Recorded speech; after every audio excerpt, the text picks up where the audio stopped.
नमस्कार दोस्तों। कैसे आप सभी लोग और पढ़ाई लिखाई चल रहा है सभी का। अगर चल रहा होगा तो बहुत अच्छे, और नहीं चल रहा होगा तो आप पढ़ाई लिखाई करिए। इस लॉकडाउन में क्या किया जाएगा।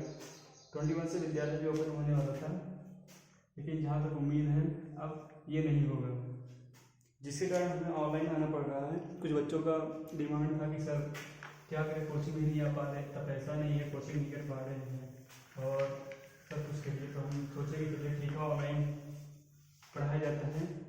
आज का जो विषय है या आज का जो टॉपिक है, आज का विषय हमारा है जीव विज्ञान, यानी कि बायोलॉजी।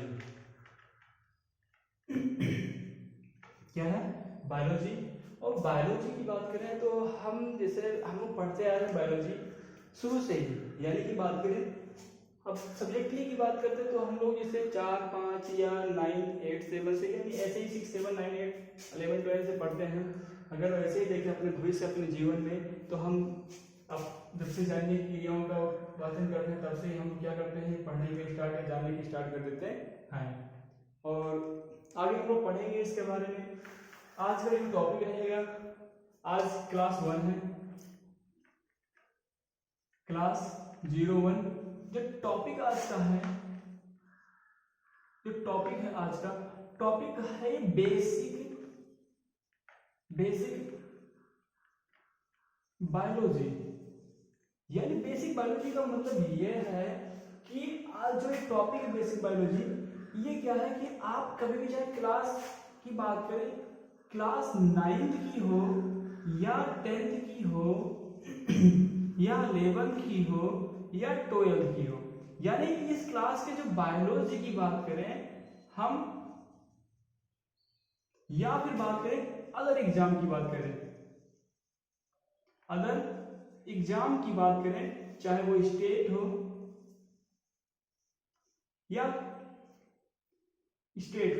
या सेंट्रल हो, सेंट्रल गवर्नमेंट के कोई भी एग्जाम हो, वहां बेसिक बायोलॉजी और बायोलॉजी का बहुत ही डिमांड है।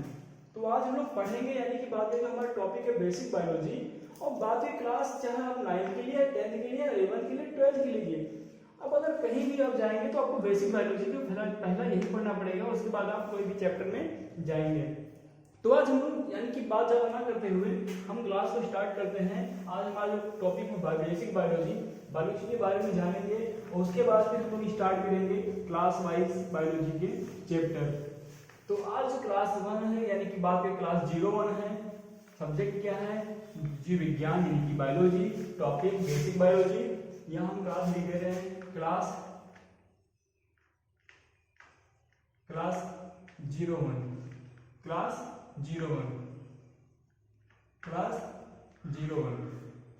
और यहाँ से स्टार्ट करते हैं। आज हमारा क्या है? Basic biology. आप लोग के लिए बहुत ही प्रयास किया जा रहा है, कर रहे हैं, क्योंकि लाइट की प्रॉब्लम बहुत हो रही है। देखिए कितना पसीने से भीगे हुए हैं। और बात ना करते हुए चलते हैं, बात करते हैं जीव विज्ञान। जीव विज्ञान यानी कि बायोलॉजी है क्या? बायोलॉजी, जीव विज्ञान की बात करते हैं। जीव विज्ञान विज्ञान की वह शाखा, जीव विज्ञान विज्ञान की वह शाखा जिसके अंतर्गत हम सजीवों का अध्ययन करते हैं। बात करें यानी कि जीव विज्ञान यानी कि बायोलॉजी, यहां लिख ले रहे हैं हम जीव विज्ञान यानी कि बात करें जीव विज्ञान विज्ञान की वह शाखा, विज्ञान की वह शाखा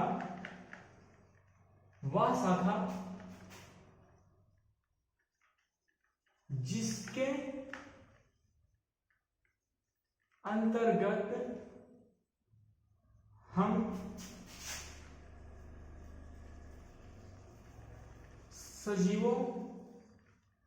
सजीवों का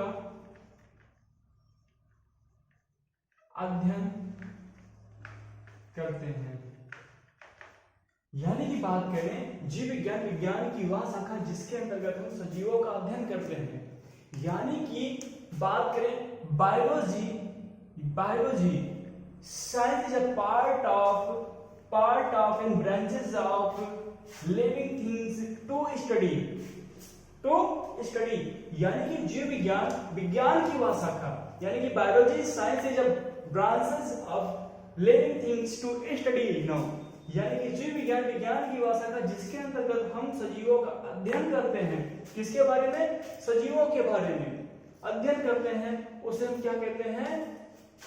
यानी कि जीव विज्ञान विज्ञान की वह शाखा जिसके अंतर्गत हम सजीवों का अध्ययन करते हैं, उसे हम जीव विज्ञान कहते हैं या कहा जाता है। देखिए आप बहुत ही अदर बुक में जाएंगे, कहीं भी बुक में जाएंगे, बहुत से ऐसे बुक हैं जहां आप कहीं भी जाएंगे तो वहां आपको ये मिलेगा परिभाषा बहुत मिलेंगी, बायोलॉजी के परिभाषाएं बहुत मिलेंगी। कहीं जीव विज्ञान लिखा हो, कहीं विज्ञान की भाषा का जिसके अंतर्गत हम सजीवों का अध्ययन करते हैं, उसे हम जीव विज्ञान कहते हैं। ठीक है, तो इतना तो समझ गए होंगे।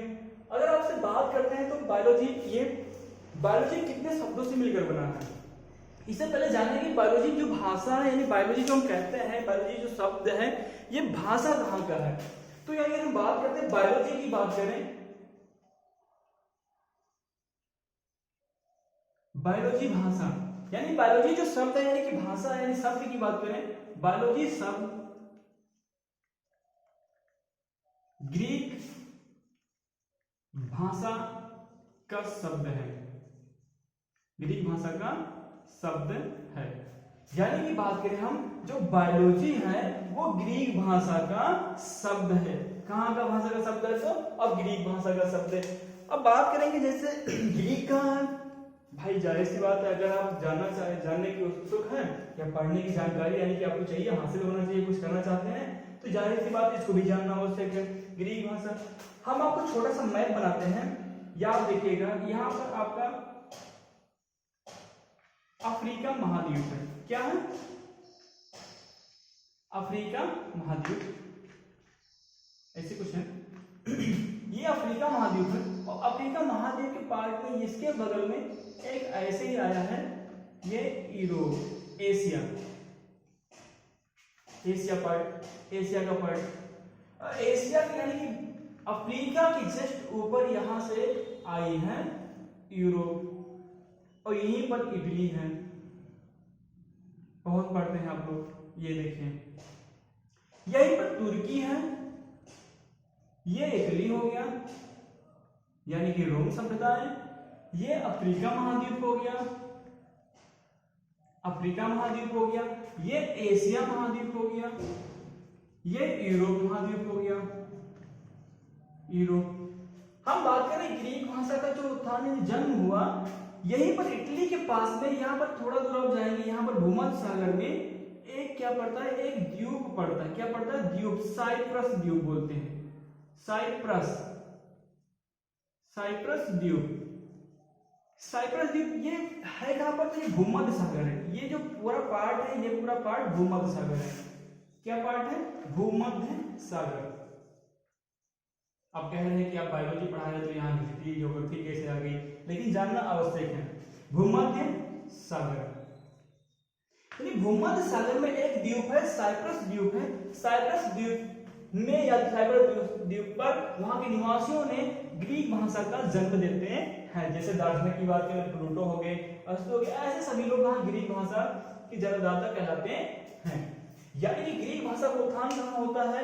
भूमध्य सागर में। भूमध्य सागर में एक द्वीप है, साइप्रस द्वीप, वहां पर होता है। भूमध्य सागर की चारों तरफ से कौन कौन से महाद्वीप हैं? तो उसके भूमध्य सागर के नीचे अफ्रीका महाद्वीप हो गया, जैसे उसके राइट साइड में या लेफ्ट साइड की बात करेंगे, आप जैसे होंगे, अगर हम इधर साइड से तो हमारा लेफ्ट राइट हो जाएगा, अगर इधर जाएंगे तो लेफ्ट हो जाएगा। एशिया पड़ेगा, एशिया की जस्ट इसके बगल में यानी कि बात भूमध्य सागर के ऊपर यूरोप पड़ता है। यहाँ पर क्या होता है? साइप्रस द्वीप है, और वहां पर ग्रीक भाषा का जन्म होता है। और ग्रीक भाषा की बात करें, बायोलॉजी किस भाषा का शब्द है? तो किस शब्द का भाषा है? तो बात करें हम ग्रीक भाषा का शब्द है। आप इतना बना लीजिएगा, नोट्स कर लीजिएगा, इतना समझ गए होंगे तो वेरी गुड, और प्रयास करिएगा। तो ये चीजें। अब आपसे बात करते हैं बायोलॉजी के शब्द कितने हैं, बायोलॉजी के खंड कितने हैं, इसके बारे में बात करते हैं। तो बायोलॉजी प्रायः दो शब्दों से मिलकर बना है। बायोलॉजी प्रायः दो शब्दों से मिलकर बना है। बायोलॉजी पढ़ाया, दो शब्दों से मिलकर बना है, bio plus logy, bio plus logy, bio plus logy. Bio का समानार्थक अर्थ की बात करें तो बायो का मतलब होता है लिविंग, लिविंग यानी कि बायो का समानार्थक अर्थ होगा, यानी कि बायो का जो अर्थ की बात करें लिविंग, लिविंग बोले तो सजीव, सजीव। एंड लॉजी का मतलब हो जाएगा टू स्टडी, टू स्टडी यानी कि अध्ययन, अध्ययन यानी इसका मतलब हो जाएगा सजीवों का, सजीवों का अध्ययन, सजीवों का अध्ययन यानी कि इन दोनों का अर्थ क्या हो जाएगा, सजीवों का अध्ययन, अध्ययन। यानी कि बायोलॉजी प्राय दो शब्दों से मिलकर बना है, बायो प्लस लॉजी। बायो का अर्थ होता है लिविंग यानी सजीव, लॉजी का मतलब हो जाएगा टू स्टडी यानी कि अध्ययन करना। दोनों को अगर हम एक में करेंगे तो सजीवों का अध्ययन करना, क्या हो जाएगा, सजीवों का अध्ययन करना। यानी कि बात करें, फॉर एग्जाम्पल की बात करें, यहाँ एग्जाम्पल की बात करते हैं, यहां पर कर लेते हैं एग्जाम्पल की बात करें, सजीव की बात करते हैं तो सजीव कहलाते कौन है, तो जैसे मनुष्य हो गए, मनुष्य हो गए, पेड़ पौधे हो गए, यौन जीव, जंतुओं की बात करें, जंतुओं। अब यहाँ मनुष्य को हम ऐड करें, अगर मनुष्य चाहे इसमें जीव में आ ही जाएंगे जीव जंतुओं में, यानी कि जैसे भेड़ हो गई, बकरियां हो गई, गाय हो गए, ऐसे यानी कि और कीड़े मकोड़े हो गए, सूक्ष्म माइक्रो स्पीसीज की बात करें, सूक्ष्म प्राणी बहुत जैसे बैक्टीरिया हो गए, जीवाणु हो गए, ये सब चीजें यानी कि मनुष्य यानी क्या बोलते हैं, ये सजीव कहलाते हैं। क्या कहलाते हैं, सजीव। इतना आप लोग नोट कर लेंगे वीडियो को पॉज करके। तो यानी कि एक बार आपको बता दें कि बायोलॉजी यानी जीव विज्ञान, विज्ञान की वह शाखा जिसके अंतर्गत हम सजीवों का अध्ययन करते हैं उसे हम जीव विज्ञान कहते हैं, बायोलॉजी कहा जाता है। बायोलॉजी शब्द ग्रीक भाषा का शब्द है, ग्रीक भाषा का शब्द है। बायोलॉजी यानी कि ग्रीक भाषा का निर्माण कहाँ होता है, तो भूमध्य सागर, भूमध्य सागर में एक साइप्रस द्वीप है, साइप्रस द्वीप में यानी कि साइप्रस द्वीप पर ही ग्रीक भाषा का निर्माण होता है। भूमध्य सागर के ऊपर तथा नीचे और बगल में तीन महाद्वीपें पाई जाती हैं, अफ्रीका महाद्वीप नीचे हो जाएगा, जिस के ऊपर यूरोप महाद्वीप हो जाएगा, उसके बगल में एशिया महाद्वीप हो जाएगा। बायोलॉजी प्राय दो शब्दों से मिलकर बना है, बायो प्लस लॉजी। बायो का मतलब होता है कि सजीव एंड लॉजी का मतलब होता है अध्ययन, यानी कि बायो मतलब लिविंग, लॉजी मतलब टू स्टडी यानी कि सजीवों का अध्ययन। फॉर एग्जांपल जैसे बात करें, हम पेड़ों के बारे में अध्ययन करेंगे, पेड़ों के बारे में अध्ययन करेंगे, पेड़ पौधों के बारे यानी पादपों के बारे में अध्ययन करते हैं, हम जीव जंतुओं के बारे में अध्ययन करते हैं। इन सभी चीजों क्या कहलाते हैं, बायोलॉजी। अब हम बात करें सजीव किसे बोलते हैं, सजीव कहते किसे हैं या सजीव कहा किसे जाता है, इसके बारे में हम लोग जानते हैं।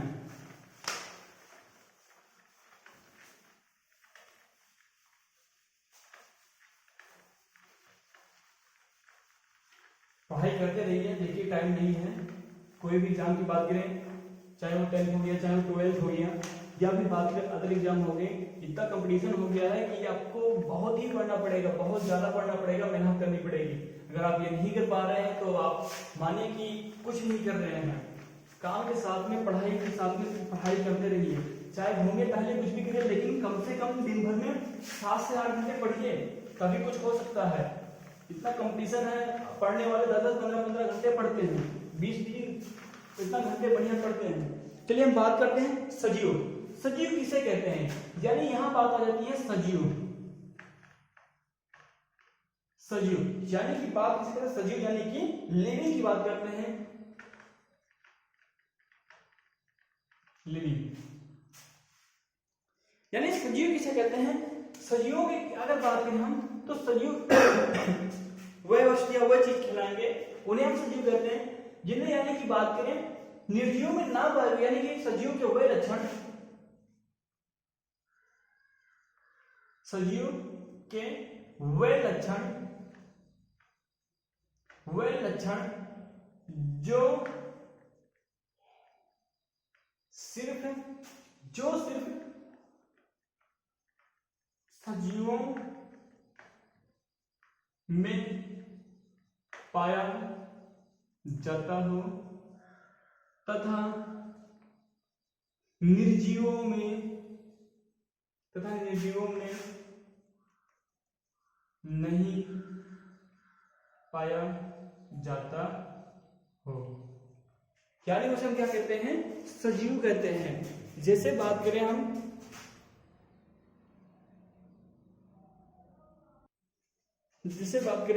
यानी सजीवों के बारे में बात करते हैं, सजीवों के वे लक्षण जो सिर्फ सजीवों में पाए जाते हो या पाया जाता हो तथा निर्जीवों में नहीं पाया जाता हो, उसे हम क्या कहते हैं, सजीव कहते हैं। क्या कहते हैं, सजीव कहते हैं। क्या कहते हैं, सजीव कहा जाता है।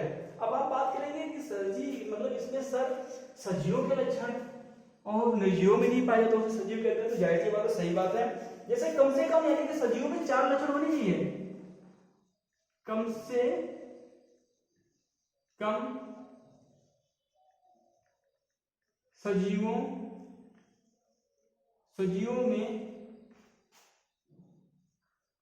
ऐसे 4 लक्षण विद्यमान हो या पाया जाते हो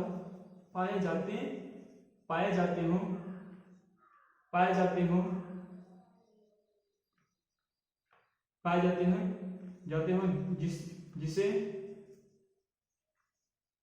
हम सजीव कहें। फॉर एग्जाम्पल की बात करें, लिविंग की बात करते हैं, सजीवों में कम से कम हमने बात किया 4 लक्षणों की बात करते हैं, तो इसमें है कौन कौन सा, यानी कि बात करें, देखिए पहला लक्षण बात करते हैं लिविंग यानी सजीवों के बारे में बात करते हैं, जो जिसे हम क्या कहलाएं, जिसे कहें हम सजीव कहें, रिस्पायरेशन। यानी कि पहला क्या हो जाता है, रिस्पायरेशन की बात करें, यानी कि पहला क्या हो जाएगा, रिस्पायरेशन हो जाएगा। यानी कि श्वसन, यानी कि पहला हमारा ऐसा भाग हो जाता है जिसे हम क्या कहते हैं, लिविंग यानी सजीव कह सकते हैं। दूसरा क्या हो जाएगा, बात करें हम, दूसरा यहाँ क्या हो जाएगा, न्यूट्रिशन हो जाएगा। क्या हो जाएगा, न्यूट्रिशन हो जाएगा। क्या हो जाएगा, न्यूट्रिशन हो जाएगा। यानी कि पोषण की बात करें एंड तीसरे की बात करते हैं हम, तो यहाँ तीसरे की बात करते हैं तो डाइजेशन हो जाएगा। क्या हो जाएगा, डाइजेशन हो जाएगा। डाइजेशन यानी की बात करते हैं, पाचन की बात करते हैं, पाचन हो जाएगा। और चौथे की बात करें हम, जो चौथा हो जाएगा, ये क्या हो जाएगा, डाइजेशन यानी पाचन, रिस्पायरेशन, न्यूट्रिशन, डाइजेशन। एंड तीसरे की बात करें, एक्सक्रेशन की बात करते हैं, एक्सक्रेशन यानी की बात करें, उत्सर्जन की बात करते हैं। क्या करते हैं, उत्सर्जन। और पांचवा जो हो जाएगा, ग्रोथ यानी कि वृद्धि। ऐसे बहुत से लक्षण हैं, जिसे हम क्या कह सकते हैं, हम वृद्धि, विकास की बात करें, पोषण, उत्सर्जन की बात करें, पाचन की बात करें, इसे इसमें बात करें जनन हो जाएगा, जनन की बात करें तो ऐसे बहुत से लक्षण हो जाएंगे जिसे हम क्या कह सकते हैं, यानी कि सजीव कह सकते हैं। लेकिन इसमें जो पार्ट यानी बेसिक पार्ट जिसे हम बात करें कि जो सिर्फ सजीवों में पाए जाते हो, निर्जीवों में ना पाए जाते हो, उन्हें हम क्या बोलते हैं, उन्हें हम सजीव कहते हैं। तो हम फॉर एग्जाम्पल यहाँ समझते हैं कि जैसे श्वसन क्या हो गया, श्वसन क्या होता है, यानी कि जो जीव सांस करते हो, सांस लेते हो, रिस्पायरेशन करते हैं, यानी कि जैसे मनुष्य हो गया, कार्बन डाइऑक्साइड को छोड़ता है, ऑक्सीजन को ग्रहण करता है, यानी कि वो क्या हो जाएगा, श्वसन कहलाता है, यानी कि सांस लेता है, ऑक्सीजन को ग्रहण करता है, सांस लेता है। न्यूट्रिशन यानी पोषण की बात करें, जैसे और सभी जीव जंतु या मनुष्य यानी अपने जीवन साइकिल को बढ़ाने के लिए, अपने जीवन जीने के लिए, अपना व्यतीत करने के लिए अनंत प्रकार के भोज्य पदार्थों को ग्रहण करते हैं। जैसे बात करें प्रोटीन हो गया, कार्बोहाइड्रेट हो गया, विटामिन हो गए, वसा हो गए, कैल्शियम हो गया, मैग्नीशियम हो गया, पोटेशियम हो गया, इत्यादि ऐसे सभी पदार्थों को हम जो ग्रहण करता हो, जब तक ग्रहण नहीं करेंगे पोषण नहीं कहलाएगा, ग्रहण करता हो उन सभी पदार्थों को क्या कहलाएगा, पोषण। पोषण क्या यानी कि वृद्धि करने के लिए, अपने आप को विकास करने के लिए। बात करें डाइजेशन, भाई जो व्यक्ति यानी कि जो चीज आप खाओगे, जो वस्तु को खाओगे, जो भी चीज, वो जाहिर सी बात है डाइजेस्ट होगा, पाचन होगा। अगर पाचन नहीं होगा, डाइजेस्ट नहीं होगा, तो आप क्या कोई वस्तु और खा पाओगे नहीं ना, तो इसका मतलब क्या हो जाएगा कि यानी कि डाइजेशन, पाचन करना पड़ेगा। और तीसरे की बात, चौथे की बात करें, एक्सक्रेशन यानी कि उत्सर्जन, यानी चौथा जो पार्ट है भाई। अब देखिए कोई वस्तु आपने खाया, पाचन हुआ, और आप खाते जाएंगे, पाचन होता जाएगा, तो जाहिर सी बात है उसे रिलीज तो करना पड़ेगा। इससे क्या है, हम लोग ऑक्सीजन को ग्रहण करते रहते हैं और कार्बन डाइऑक्साइड को क्या करते हैं, छोड़ते रहते हैं ना। तो क्या हो गया, एक्सक्रेशन हो गया, उत्सर्जन हो गया।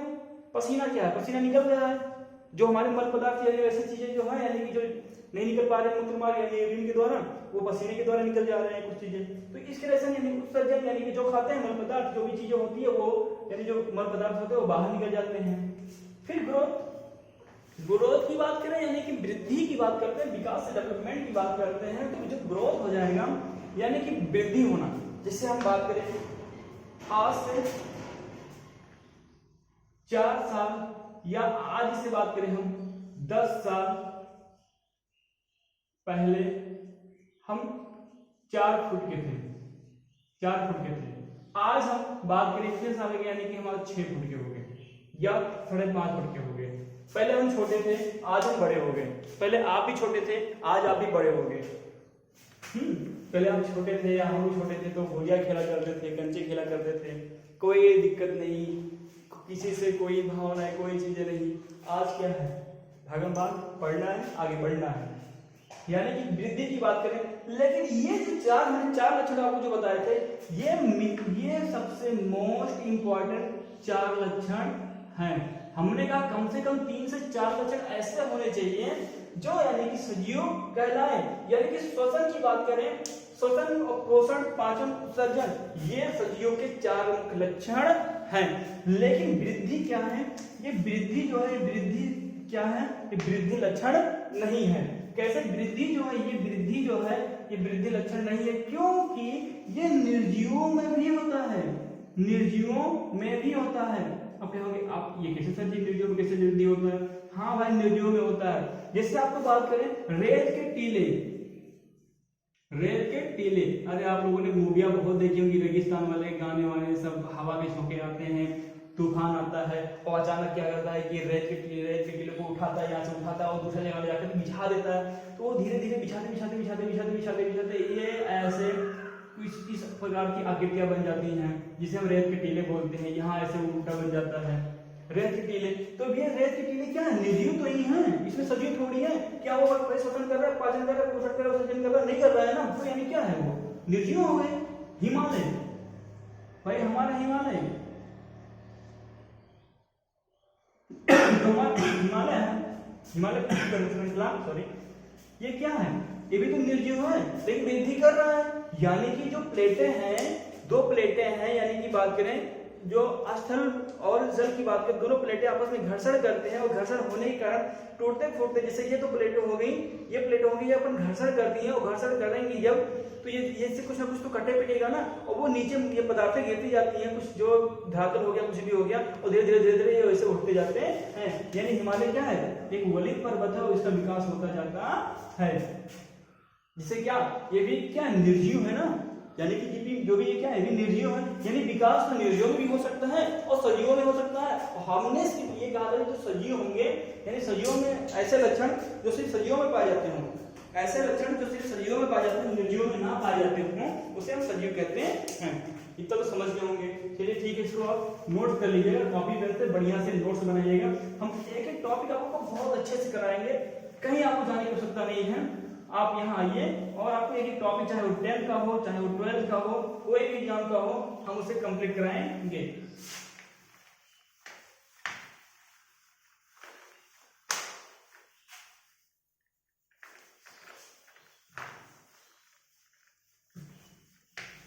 देखिए, इमरजेंसी में आना पड़ा आपके लिए और कुछ व्यवस्थाएं नहीं की गई, धीरे धीरे हो रहा है, व्यवस्थाएं करेंगे आप लोगों के लिए, क्या करें। चलिए अब आपसे बात करते हैं कि बायोलॉजी शब्द का सर्वप्रथम प्रयोग किसने किया था। बायोलॉजी शब्द का प्रयोग सर्वप्रथम किसने किया था, तो बात करें 1802 में, 1802 में, बहुत बड़ा होगा आप लोग, 1802 में बात करें बायोलॉजी शब्द का प्रयोग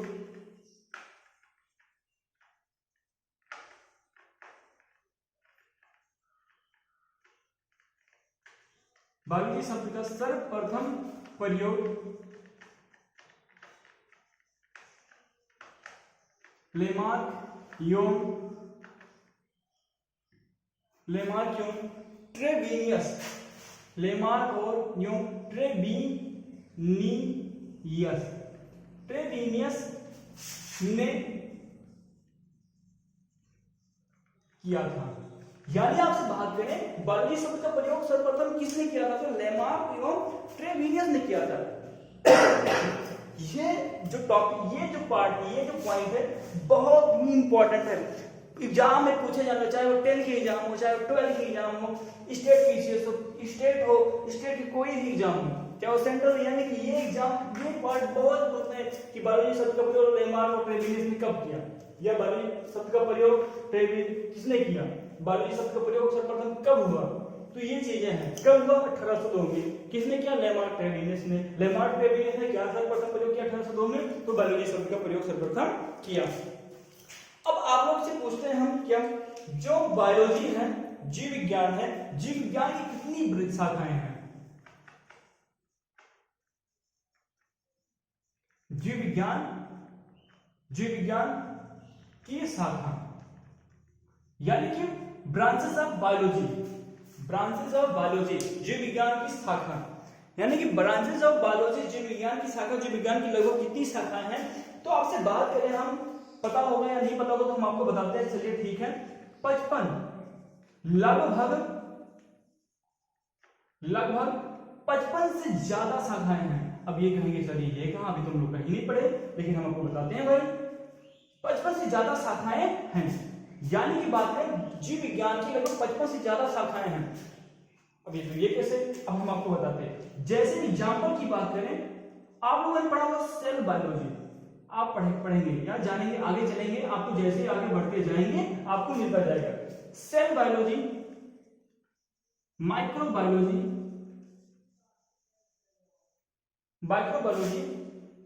लंग्स की बात करें, बोन्स की बात करें, कोशिका के बारे में अध्ययन करना है। कोशिका किसे कहते हैं, कोशिका होता है क्या है, कोशिका की चीजें के बारे में जब हम कोशिका के बारे में अध्ययन करेंगे पूर्ण रूप से, तो क्या कहलाएगा, सेल बायोलॉजी। अगर हम माइक्रो यानी सूक्ष्म जीवों की बात करेंगे, जब हम सूक्ष्म जीवों के बारे में अध्ययन करेंगे, जैसे वायरस की बात करें, बैक्टीरिया की बात करें, उन जब सूक्ष्म जीवों के बारे में हम अध्ययन करेंगे, जैसे वातावरण में ऐसे हमारे आसपास देखेंगे बहुत से बैक्टीरिया जिसे हमारे आंखों से देखा नहीं जा सकता, लेकिन हम दूरबीन की सहायता से देख सकते हैं। तो माइक्रोबायोलॉजी की बात करें, यानी कि हम सूक्ष्म जीवों के बारे में अध्ययन करेंगे, तो माइक्रोबायोलॉजी हो गया। अगर हम हार्ट के बारे में अध्ययन करते हैं, कार्डियोलॉजी हो गया। अगर हम ब्रेन के बारे में अध्ययन करते हैं तो न्यूरोलॉजी हो गया। तो आपको हम दिखाते हैं, ये देखिए,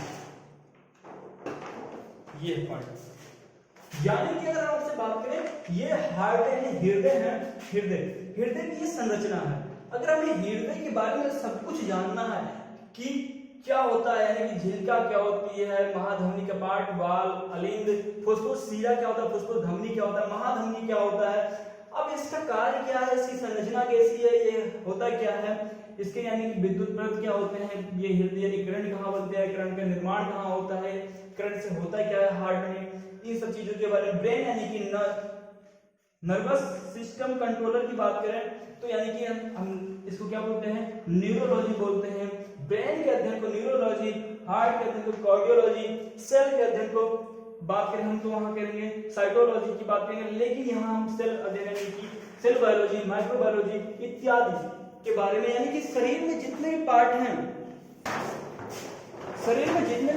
उनके बारे में अगर हम अध्ययन करते हैं तो वो अब बॉडी में क्या है, अगर भाई हमें आई के बारे में, आंख के बारे में, टीथ के बारे में, नोज के बारे में, ईयर के बारे में, हेयर के बारे में, हेड के बारे में, फॉरहेड के बारे में, नेल के बारे में, यानी कि किसी भी चीज के लिए हम अध्ययन करेंगे कि 55 से ज्यादा शाखाएं हैं। इतना तो आप समझ ही गए होंगे। अब इससे बात करें, लेकिन इसमें सबसे दो महत्वपूर्ण शाखाएं हैं, लेकिन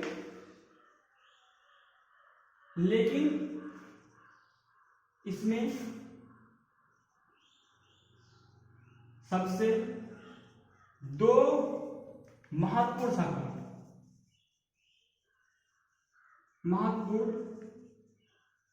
शाखा है। अब बात करें वो कौन कौन से हैं, तो तो भैया आप लोगों ने पढ़ा होगा जूलॉजी, जूलॉजी यानी कि जंतु विज्ञान, और दूसरा आपने पढ़ा होगा बॉटनी। क्या पढ़ा होगा? बॉटनी यानी कि वनस्पति विज्ञान। क्या? वनस्पति विज्ञान। अब जंतु विज्ञान क्या होता है? तो जीव विज्ञान की वह शाखा जिसमें हम पेड़ पौधों का अध्ययन करते हैं वो बॉटनी कहलाएगा। जीव विज्ञान की वह शाखा जिसके अंतर्गत हम एनिमल यानी जंतुओं का अध्ययन करते हैं वो जंतु विज्ञान कहलाता है। तो हम लोग पढ़ेंगे, पहले यहां से मिटाते हैं, स्टॉप लिख लेंगे वीडियो पॉज करके।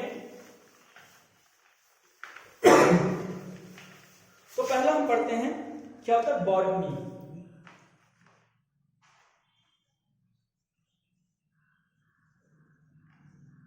बॉटनी यानी कि क्या? वनस्पति विज्ञान। जीव विज्ञान या विज्ञान, जीव विज्ञान या विज्ञान की बात करते हैं। जीव विज्ञान या विज्ञान की वह शाखा, विज्ञान की वह शाखा जिसके अंतर्गत हम पादपों का अध्ययन करते हैं उसे हम वनस्पति विज्ञान कहते हैं या कहा जाता उसे हम वनस्पति विज्ञान कहते हैं या उसे वनस्पति विज्ञान कहा जाता है। यानी कि हम जब वनस्पति विज्ञान की बात करेंगे, जब हम यानी वनस्पति यानी पेड़ पौधों के बारे में अध्ययन करेंगे, पादपों का मतलब क्या हो गया? पेड़ पौधे हो गए। पेड़ पौधों का अध्ययन करते हैं तो वो क्या कहलाता है? बॉटनी कहलाता है, वनस्पति विज्ञान कहलाता है। तो वनस्पति विज्ञान की बात करें हम जो अब इसके जो पिता कौन है, यानी कि बात करें थियोफ्रेस्टिस जो है, यानी थियोफ्रेस्टस वनस्पति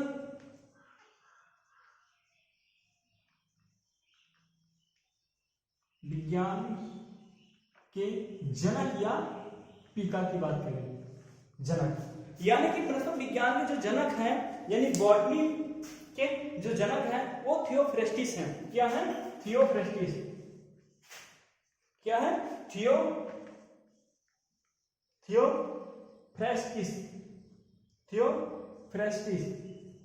थियोफ्रेस्टिस की बात करें, कहीं थियोफ्रेस्टस मिलता है, कहीं थियोफ्रेस्टिस मिलता है, तो आप लोग कंफ्यूज मत होइएगा, थियोफ्रेस्टिस या थियोफ्रेस्टस यानी कि थियोफ्रेस्टिस या थियोफ्रेस्टस ये क्या है? यानी कि वनस्पति विज्ञान के पिता कहलाए जाते हैं, यानी जनक कहलाए जाते हैं। अब इसे जनक वनस्पति विज्ञान के पिता क्यों कहा जाता है इसके बारे में हम जानेंगे। इन्होंने सर्वप्रथम बात करें इनकी पुस्तक, इन्होंने अपने सर्वप्रथम एक पुस्तक लिखा, यानी इनकी एक पुस्तक है, इन्होंने एक पुस्तक लिखा। क्या लिखा? इन्होंने एक पुस्तक लिखी। इनका एक पुस्तक है जिसका नाम क्या? The history of plantarum. इन्होंने इस पुस्तक में ढेर सारे कम से कम 500 प्लांट के नाम उन्होंने दिया। 500 से ज्यादा पेड़ पौधों के वैज्ञानिक का नाम, यानी कि पेड़ पौधों के वैज्ञानिक यानी साइंटिफिक नेम दिया। क्या दिया? साइंटिफिक नेम दिया। इन्होंने बात करें, इन्होंने सर्वप्रथम एक पुस्तक लिखा,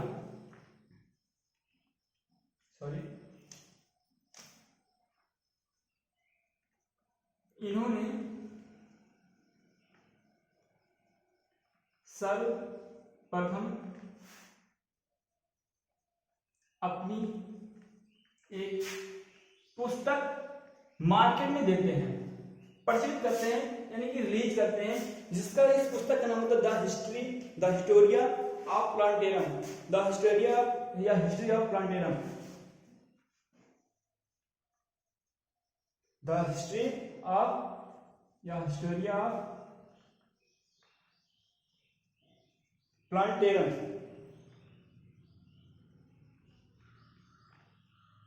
यानी बात करें हम, यानी कि थियोफ्रेस्टिस ने एक पुस्तक लिखी द हिस्ट्री ऑफ प्लांटेरम। इसमें इन्होंने अपनी पुस्तक में लगभग 500 से ज्यादा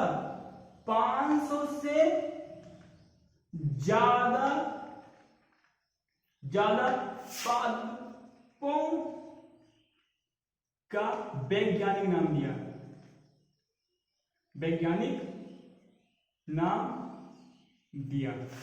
यानी कि लगभग 500 से ज्यादा पादपों के वैज्ञानिक नाम दिए इन्होंने। यानी कि बात करें कि अगर हम इससे बात करते हैं कि थियोफ्रेस्टिस को बृहस्पति विज्ञान के जनक क्यों कहा जाता है, तो इन्होंने सर्वप्रथम हिस्टोरी ऑफ प्लांटेरम में एक पुस्तक निकाली, उसमें 500 से ज्यादा वैज्ञानिक का नाम, यानी कि वैज्ञानिक नाम दिया, पादप यानी कि प्लांट के साइंटिफिक, प्लांट का साइंटिफिक नेम दिया, और इन्होंने यानी कि इस बात करें नाम दिया। और जहां पर वनस्पति रखी यानी वनस्पतियों का अध्ययन किया जाता है या नाम दिया जाता है, उसे हम क्या बोलते हैं, मॉर्फोलॉजी, यानी आकार की विज्ञान की बात करते हैं। यानी कि नाम दिया था जहां, यानी कि बात करते हैं मॉर्फोलॉजी कहलाता है। क्या कहलाता है? मॉर्फोलॉजी कहलाता है। क्या कहलाता है? मॉर्फोलॉजी, यानी कि आकार की,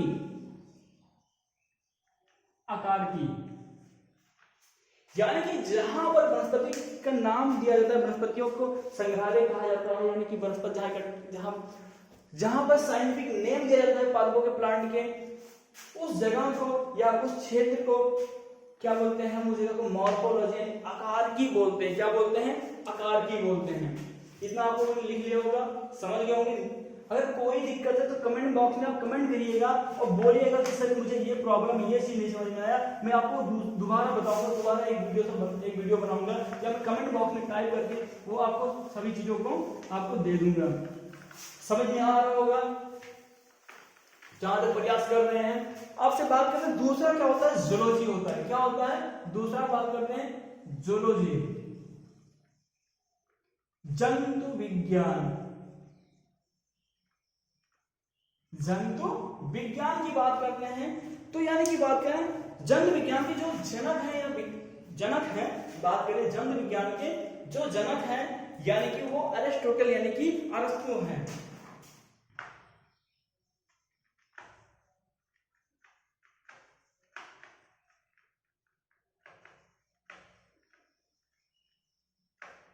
जंतु विज्ञान के जनक अरिस्टोटल या अरस्तु। अरिस्टोटल, इन्हीं को अरिस्टोटल को ही अरस्तु कहा जाता है। यानी कि जंतु विज्ञान के जो जनक यानी कहलाते हैं वो क्या है? अरिस्टोटल यानी कि अरस्तु कहे जाते हैं। इन्हें क्यों कहा जाता है? इन्होंने अपनी एक पुस्तक लिखी, इन्होंने भी अपना एक पुस्तक लिखा,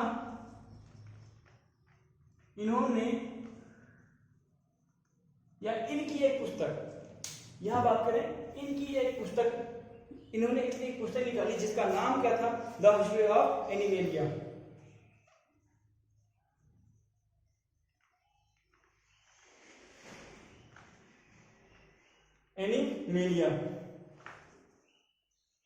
राइटिंग बहुत पुअर है, प्रयास करना, अगर ना समझ आएगा तो जो लैंग्वेज बोल रहे हैं वहां से हम राइट कर देना। यानी कि इनकी पुस्तक, अरस्तु की जो पुस्तक है, बुक नेम जो है, यानी बात करें जो बुक नेम है उसका नाम क्या है? द हिस्ट्री ऑफ प्लांटेरम की बात करें, द हिस्ट्री ऑफ प्लांटेरम की नहीं, सॉरी एनिमेलिया, सॉरी, यानी कि अरस्तु की जो बुक का नाम है द हिस्ट्री ऑफ एनिमेलिया है। इसमें इन्होंने भी अपने इस पुस्तक में लगभग बात करें 500 से ज्यादा एनिमल, यानी कि बात करें एनिमल जंतुओं के वैज्ञानिक नाम दिया, साइंटिफिक नेम दिए। 500 से ज्यादा जंतुओं का वैज्ञानिक नाम दिया। यानी कि इन्होंने भी, यानी कि बात करें अरस्तु को क्यों विज्ञान का या फिर बात करें जूलॉजी, जंतु विज्ञान का पिता कहा जाता है कि इन्होंने अपनी पुस्तक एनिमेलिया में 500 से ज्यादा वैज्ञानिकों का नाम दिया, जिसके कारण इन्होंने या इनको जूलॉजी यानी जंतु विज्ञान का पिता कहा गया। इस यानी बात करें फादर ऑफ, इसी कारण इन्हें फादर ऑफ बायोलॉजी कहा जाता है। बायोलॉजी का यानी जीव विज्ञान का बात करें फादर ऑफ बायोलॉजी, यानी बात करें फादर ऑफ बायोलॉजी, जीव विज्ञान के पिता कौन कहलाते हैं? जीव विज्ञान के पिता कौन कहलाते हैं? तो कौन कहलाते हैं? अरस्तु कहलाते हैं। कौन कहलाते हैं? अरस्तु कहलाते हैं। इसी कारण अरिस्टोटल को जीव विज्ञान का पिता कहा जाता है, क्योंकि इन्होंने 500 से ज्यादा वैज्ञानिक जंतुओं के वैज्ञानिक नाम दिया। इनकी एक पुस्तक है द हिस्ट्री ऑफ एनिमेलिया, यानी बुक नेम क्या है? The history of animalia. समझ ही रहे होंगे, अगर कोई प्रॉब्लम होगा बताइएगा। ये चीजें हैं। अब इसके आगे अगर हम आपसे बात करते हैं तो हम स्टार्ट करने वाले हैं क्लास 10th की, यानी हम पहले चलते हैं क्लास 10th के लिए। क्लास 10th के बच्चे काफी ज्यादा उत्सुक हैं, तो क्लास 10th की हम बात करेंगे। ये तो बेसिक जो विज्ञान था, बेसिक जीव विज्ञान यानी कि बेसिक बायोलॉजी खत्म हो गया, किसी भी क्लास किसी भी कंपटीशन के लिए है। अब आपसे बात करें क्लास 10th की बायोलॉजी की बात करते हैं। यहाँ से हम अगली क्लास में क्लास 10th का बायोलॉजी का फर्स्ट चैप्टर, हम फर्स्ट लेसन की बात करेंगे, चालू करेंगे। और बात करें सिर्फ क्लास 10th की नहीं हो, कोई भी क्लास हो, कोई भी एग्जाम हो, स्टेट के लिए चाहे सेंट्रल के लिए, कोई भी एग्जाम हो, सबके लिए very very very very very important है। कैसा वीडियो कैसा लगा कमेंट बॉक्स में आप कमेंट करके बताइएगा। जैसा भी हो, देखिए लाइट की प्रॉब्लम बहुत हो रही है इधर, और जिसके कारण थोड़ी असुविधा हो रहा है, और अचानक वीडियो स्टार्ट करना पड़ा क्योंकि बच्चों की बहुत डिमांड आ गई थी, जिसके कारण और फिर चल रहे हैं। जैसा होगा वैसा बताइएगा। एक चीज आपको बता दें जल्दी जल्दी, हमारे चैनल का जो नाम है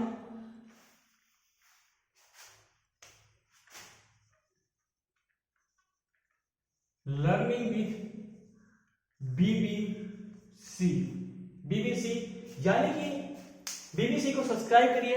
brain booster classes, learning with brain booster classes को लाइक सब्सक्राइब करिए, और बेल की घंटी यानी कि बात करें बेल जो यानी कि ऐसी घंटी बनी होगी बेल, उसको आप प्रेस कर दीजिएगा और ऑल नोटिफिकेशन को सिलेक्ट कर लीजिएगा, क्योंकि आने वाले सभी वीडियो को आप देख सकें अच्छे से। धन्यवाद।